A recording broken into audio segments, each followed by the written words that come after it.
Hey everyone, welcome back to a new video, and in this video we're going to talk about backpressure strategy in RxJava. So let's say your publisher can publish data way faster than your consumer can consume it. In this case, there might be a chance of out of memory exception arises. When RxJava was introduced back in 2014 or 15, memory is very limited. So these are the most important thing that you should know.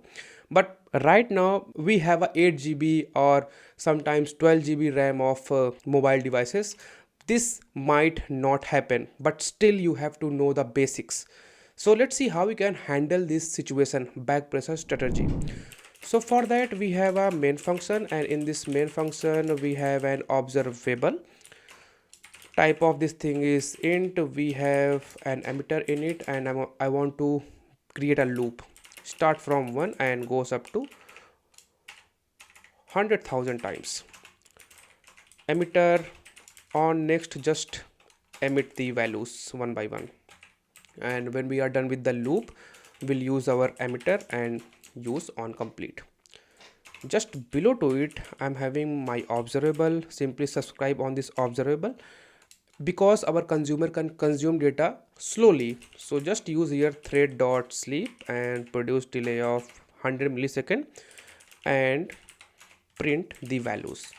So right now we are using observable. So when you execute it, so here you can see we are getting 1 2 3 4 5 6, and it goes up to 100,000 times. But what will happen if our memory is very limited? Let's say this 100,000 times it's not possible with 2 KB RAM. Now in this case you have to handle your backpressure strategy, otherwise it will throw an exception of out of memory. So let's see how we can fix this issue. To fix this issue we'll use flowable and put this lambda within a small circular bracket.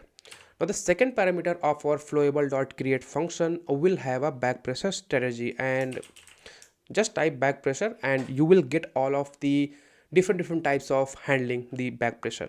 So we'll use buffer. What buffer will do? It will cache all of the emissions. So let's use buffer and execute it. You will see emission from 1 to 100,000, no difference. But make sure when you are using buffer, as I told you, buffer will cache all of the emission. If your memory is small and still you want to cache all of the emissions, it will throw an exception of out of memory. So be aware when you are using backpressure strategy .buffer. Now with drop it is not the case. It will simply drop the older values. Execute it and it will never crash because it simply dropped the older values. And because it is dropping few values, data loss possible. Okay, so this is our drop. And lastly we have latest. So it drops the older values and only care about the latest value. When you execute it, there will be no difference in the emissions. You will see everything from 1 to 100,000 because we have a lot of memory in our console or host.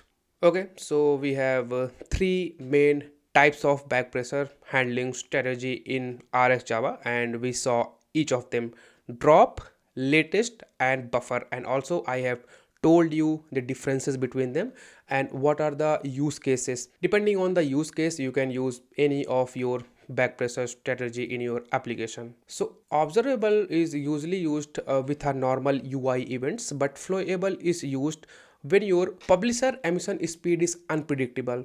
Then we'll use flowable because flowable also contain the backpressure handling strategy.